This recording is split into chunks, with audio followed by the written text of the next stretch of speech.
네, 뭐하고 사나 뭐 먹고 사나 고민을 해보는 시간이죠. 유한솔의 오늘 뭐 사니 이어집니다. 자, 바로 시작을 해보겠습니다. 일타 수강생 박진아 아나운서 나와 있고요. 오늘 주제에는 소개가 좀 필요할 것 같아요. 네, 일본의 첫 여성 총리에 오른 다카이치 사나에 총리 이와 관련한 현안들 짚어보도록 하겠습니다.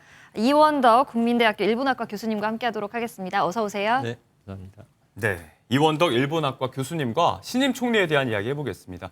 사실 이웃나라 일본의 수반이기 때문에 그리고 최초의 여성 총리이기 때문에 하마평 단계에서부터 정말 많은 관심과 이야기가 있었는데 우리와는 어떤 관계를 만들어갈지 신임 다카이치 총리를 중심으로 이야기 한번 해보시죠. 자, 자세한 이야기를 여러 방면에서 해볼 거기 때문에 저희가 키워드를 좀 정했는데 첫 번째 키워드는 성역입니다. 무슨 얘기인가 하면 일본의 140년 헌정사상 첫 여성 총리가 된 다카이치 총리죠. 사실 일본의 정치판도 굉장히 남성 중심의 보수적인 분위기 아니었습니까? 그렇습니다. 지금 여러 나라들하고 비교해 볼 때 예.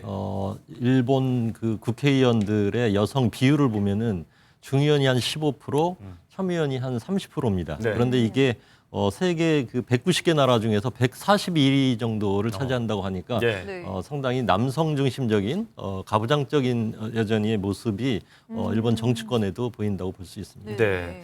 자, 여성에게 그간 허락되지 않았던 총리의 자리까지 올랐기 때문에 이제 이른바 유리천장을 깼다는 이야기 여러 언론에서 많이들 그 표현을 썼었는데 또 하나의 또 금녀의 구역에 도전한다는 얘기, 이건 화제거리입니다. 이제 이거는 다름 아닌 일본의 전통 스모판에 관한 이야기인데 총리가 직접 스모한다는 얘기는 아니고 이제 대회 시상자로 스모판에 오를 수 있느냐. 스모협회에서는 여기 여자가 여태까지 들어간 전례가 없다. 아직까지 안 된다는 입장이에요. 맞습니다. 스모라고 하는 거는 이제 일본의 국기라고도 하고 일본 전통적인 이제 스포츠인데요.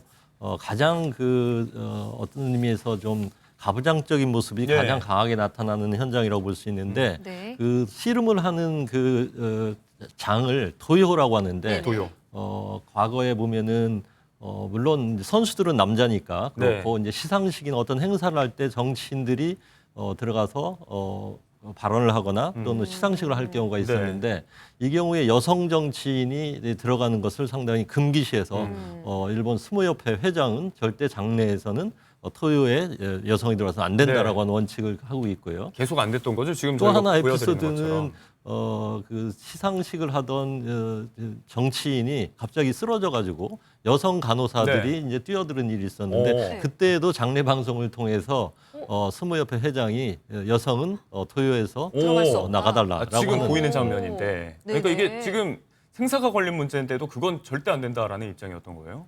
그래서 과연 이런 그 상황에서 다카이치 사나이가 이 소위 이 금녀의 벽을 과연 총리 입장에서 깰 수 있을까 하는 게 하나의 관전 포인트로 되어 있습니다. 협회가 그럼에도 굉장히 완강하기 때문에 대리 시상자가 나설 가능성이 높다는 보도도 나오고 있는데 자, 일본 현재 분위기 또 일본 스모협회의 전통적이고 보수적인 분위기까지 저희가 화제거리 삼아서 이야기를 한번 해봤습니다. 다음 키워드 한번 넘어가 볼게요. 이제 예상 밖의 반전 면모가 많이 노출이 됐던 다카이치 신임 총리에 대한 키워드 반전 여성입니다. 일단 이 이야기예요.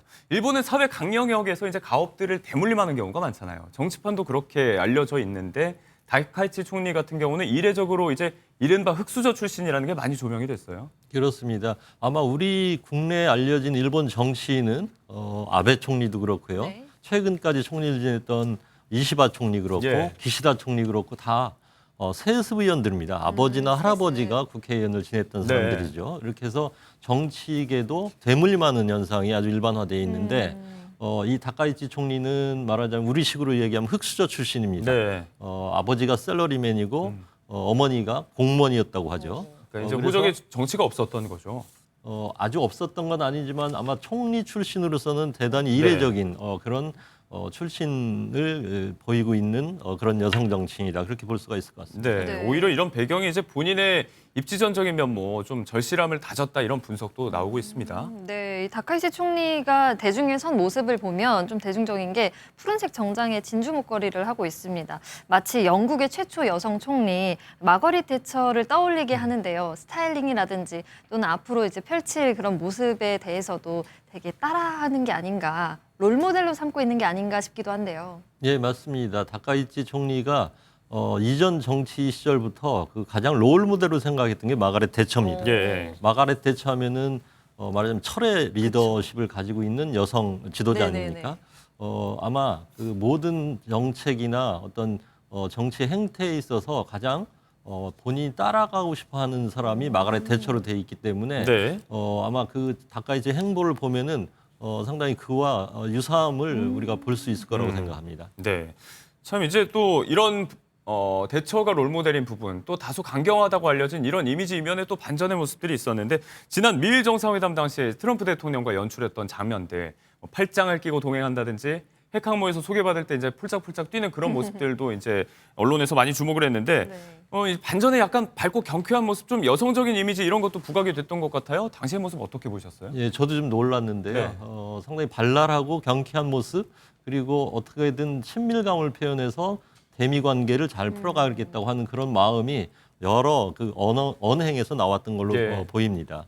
그런데 그 소위 외교 슈퍼위크라고 하죠. 우리 경주 APEC 회담이나 네. 미일 정상회담 등등의 이런 정상회담 일정을 소화하고 나서 지지율이 82%까지 올라갔다고 하는 걸 예. 보니까 대체로 일본 국민들로 입장에서 볼 때는 좋은 평가를 내린 게 아닌가 네. 이렇게 봅니다. 뭐 야권 내에서는 그렇게까지 해야 하냐 하는 비판도 존재했던 것으로 아는데 일단 지지율 자체를 끌어올리는 데는 성공을 했습니다. 에이펙 기간에 한일 정상회담도 있었죠. 이재명 대통령이 당시에 제 꿈을 다 이루신 분이다라고 이제 농담을 던진 것들이 많이 회자가 됐었는데 오랜 이 다카이치 총리의 취미가 드럼, 뭐 로그마 그리고 네. 스쿠버 다이빙 이런 것들로 알려져 있어요. 조금 강인한 인상을 주는 취미를 즐기고 네. 있죠. 다카이시 총리 저서에 보면은 어머니가 매우 엄격한 성격이셔서 초등학교 때 98점 성적을 좋게 받아가도 되게 따끔한 충고로 다신 실수하지 말아라 이런 식으로 얘기를 했다고 합니다. 네. 뭐 그 때문인지 몰라도 반항심 때문인지 뭔가 고등학교, 대학교를 거쳐가면서 격렬한 취미 생활을 많이 즐기게 네. 됐다라고 이야기를 하고 있는데요. 록 음악을 좋아한다든지 오토바이를 탄다든지 대학교 때는 이런 헤비메탈 밴드의 드러머로 활동을 하기도 했습니다. 하도 이렇게 드럼을 치면서 드럼 이 채를 부러뜨리는 경우가 많아서 네. 여러 여분을 들고 다닐 정도였다고 하는데요. 지금도 뭔가 스트레스 받거나 스트레스를 해소할 때면 집에서 드럼을 치기도 한다. 또 오토바이나 스쿠버 다이빙, 자동차를 좋아한다라면서 강인한 인상을 심어주는 취미를 즐기는 것으로 알려져 있습니다. 네, 록음악 자체는 여전히 좋아하는 것 같아요. 이제 일례로 한 방송에서 엑스제팬의 러스티네일 이 곡을 또 열창하는 모습이 영상으로 전해지면서 아주 큰 화제를 낳기도 했었는데, 자, 다카이치 총리의 어떤 강인한 면모, 또 반전의 면모, 취미 공유까지 한번 이야기해봤습니다. 아무래도 첫 여성 총리만큼 첫 퍼스트 젠틀맨이 된 남편에게도 관심이 많이 몰렸는데, 야마모토 다쿠 전 의원, 이제 뭐 가위바위보에서 져서 성을 다카이치로 따라가서 다카이치 다쿠가 됐어요. 네네네. 러브 스토리가 좀 화제가 됐었죠. 네, 이 둘은 2003년 정치판에서 처음 만나게 됐는데요. 2004년에 결혼을 했습니다. 당시 다카이치 총리는 초혼이었고 43살로 초혼이었고 예. 야마모토 전 의원은 재혼인 상태였습니다. 13년간 결혼 생활을 여기서 13년간 이어가다가 잠시 멈추게 됩니다. 2017년에 이 정치적인 입장차로 이혼을 했었는데요. 그리고 2021년에 재혼을 합니다. 일본에서는 재혼을 할 때 법적 부부가 됐을 경우에는 성씨를 같이 써야 하는데요. 예. 당시에 가위바위보로 정했다는 부분이 네네네. 되게 재미있는 요소 중에 하나인데, 그래서 다카이치 다쿠라는 야마모토 전 의원의 이제 같은 성씨가 이렇게 바뀌게 되었습니다. 2025년에 이렇게 총리가 되기까지 남편의 도움이 꽤나 있었는데요. 현재는 지금 남편이 뇌경색으로 신체 오른쪽이 네. 마비가 되어 있는 몸이 안 상태인데 좋다면서요. 선거 중에도 남편의 병간호를 극진히 했던 것으로 알려져 있습니다. 네, 드러내지 않는 남편이 되겠다. 스텔스 남편으로서 내조하겠다. 이런 이야기도 많이 회자가 됐었습니다. 자, 다음 키워드로 한번 넘어가 보죠. 사실 우리에겐 가장 이게 관심 가는 부분일 겁니다. 강경 보수 이미지로 알려진 다카이치 총리. 뭐 국제관계 또 한일 관계에서 어떤 모습들로 지금 논법으로 풀어갈지가 관심사인데, 뚜렷한 강경 보수로 분류됐던 다카이치 총리의 국제 질서에 관한 인식들. 최근에 좀 저희가 주목해서 살펴볼 바로는 대만과 중국과의 분쟁에서 대만의 유사는 일본의 유사다. 일본의 자위대 출동 가능성을 언급하면서 이제 중국 총영사가 굉장히 강한 어조로 반발을 하기도 했습니다. 일중 관계가 계속해서 좀 경색이 돼 있었잖아요. 그런데 현재에서도 이제 이런 구상이 있을 수는 있어도 입 밖으로 꺼내는 건 좀 이례적이다, 이런 비판도 나오는 것 같아요. 그렇습니다. 그 일본에서는 이제 대만 유사, 대만에서 만약 무력 사태가 벌어졌을 예. 때 일본이 어디까지 개입해야 되느냐라고 하는 문제가 하나의 중요한 그 정책 쟁점으로 되어 있었는데, 이번 다카이치 총리가 그 국회 발언에서 대만에서 유사 사태가 벌어지고 만약에 일본의 존립을 위협하는 사태로 이어질 경우에는 네. 자위대 무력 충돌, 무력 그 출동도 가능하다라고 하는 발언을 해가지고 상당히 파문을 일으키고 있습니다. 네. 그동안 역대 총리들은 대만 유사시에 일본이 어느 정도 움직여야 된다고 하는 거는 알고 있었지만 네. 그리고 그게 유사 법제라고 하는 걸로 통과는 되어 있었지만 다소 이게 전략적인 애매함이라고 할까요? 언론적인 이야기들이 많았죠. 전략적 모호성을 가지고 발언을 해왔는데 이번 다카이치 총리가 조금 비교적 명확하게 자위대가 출동할 수 있다 이렇게 했기 때문에 중국도 반발하고 네. 일본 국내에서도 지금 파문이 일어나고 있습니다. 네. 여기에 또 뭐 안보문서 개정에 핵잠 수합 도입 얘기 등 이제 군비 확장에 대한 이야기도 솔솔 나오고 있는데 우리로서 주목해 볼 거는 독도에 관련된 최근 발언. 이제 독도는 역사적으로 국제법상으로 일본 고유의 영토다. 기존의 주장을 또 되풀이했습니다. 사실 취임 초기에 뭐 한국 김 좋아해요, 화장품 좋아해요. 그리고 또 정상회담 당시에는 태극기에 고개 숙이는 모습들, 이런 유화적인 모습들을 보면서 조금 안심해도 되는 거 아니냐 하시는 분들이 좀 있었던 것 같은데 온도차가 이렇게 나는 것에 대해서는 어떻게 보세요?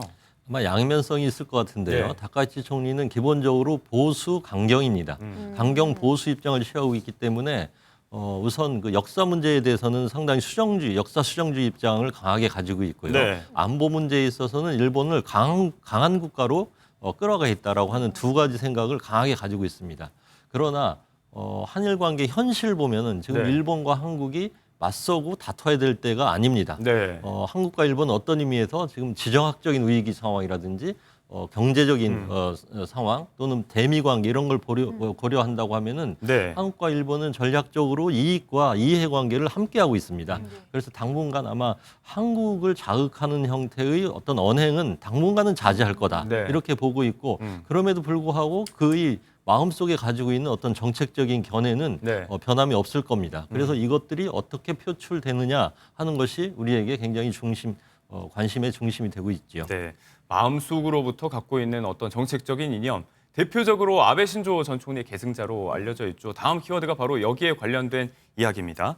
일단은 경제 정책과 이념 등에 있어서도 그대로 좀 답습을 하겠다는 모습들, 살을 애는 개혁이라는 새로운 방침이 나왔는데 일단 일을 열심히 하겠다는 의지는 많이 읽혀요. 지금 새벽 3시에 출근하고 뭐 월급도 삭감하겠다, 1,000만 원 이상 삭감하겠다.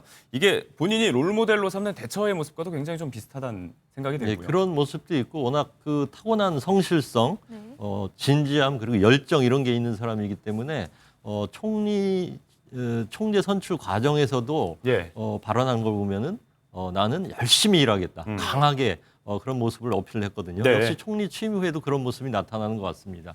가령 새벽 3시에 일어나가지고 보좌관들을 불러서 네. 국회에서의 어떤 그 발언을 준비한다든지 네. 또 자기 월급을 한 1,000만 원 정도 연봉으로 하면 1,000만 원 정도를 삭감하겠다든지 네. 하는 모습을 드러내면서 어떤 강한 리더십을 네. 지금 선보이고 있다고 생각합니다. 네. 자, 이렇게 열심히 뭘 하려고 하냐면 또 이제 아베 전 총리의 경제 정책을 그대로 계승한 아베노믹스 시즌 2 2기 얘기를 꺼내 들었습니다. 강력한 경기 부양책, 돈 많이 풀고 뭐 쌀 상품권 이런 것도 지급한다고 하는데 사실 뭐 아베노믹스가 실제로 있었던 그 당시와 비교했을 때 지금 경제 정책은 실효성을 거두기 어렵다는 지적도 나오고 있는 것 같아서요. 맞습니다. 지금 다카이치 총리를 여자 아베다 이렇게 부르는 것 중에 가장 중요한 부분은 아베노믹스를 그대로 답습하겠다라고 예. 하는 주장을 하기 때문이라고 보는데 네. 기본적으로 다카이치 총리는 적극 재정론자입니다. 네. 적극적으로 돈을 시장에 풀겠다고 하는 것이고 금리는 낮추겠다는 겁니다. 그렇게 되면은 엔화는 싸질 것이고 또 어떤 의미에서는 인플레이션이 일어날 수 있겠죠. 그래서 네. 지금 주식 시장에서는 다카이치 총리의 그 부상에 따라서 상당히 높은 기대를 가지고 있습니다. 그래서 네. 최근 일본의 주식세를 보면은 니케 지수 한 52,000 정도 많이 올랐더라고요. 도달한 정도로 상당히 시장에서는 큰 기대를 가지고 있습니다. 네. 다만 또 너무 낙관해서는 안 된다는 경고도 일각에서 있는 게 결국은 새 총리의 경제 정책이 실효성을 거둘 수 있을까 여기에 대해서는 좀 신중하게 봐야 된다는 이야기도 존재한다는 말씀 마지막으로 좀 정리하면서 드려봐야 될 것 같습니다. 자, 신임 다카이치 총리를 중심으로 한 일본의 이야기 오늘 교수님 모시고 이런저런 이야기 들어봤습니다. 시간 내주셔서 고맙습니다. 네, 감사합니다.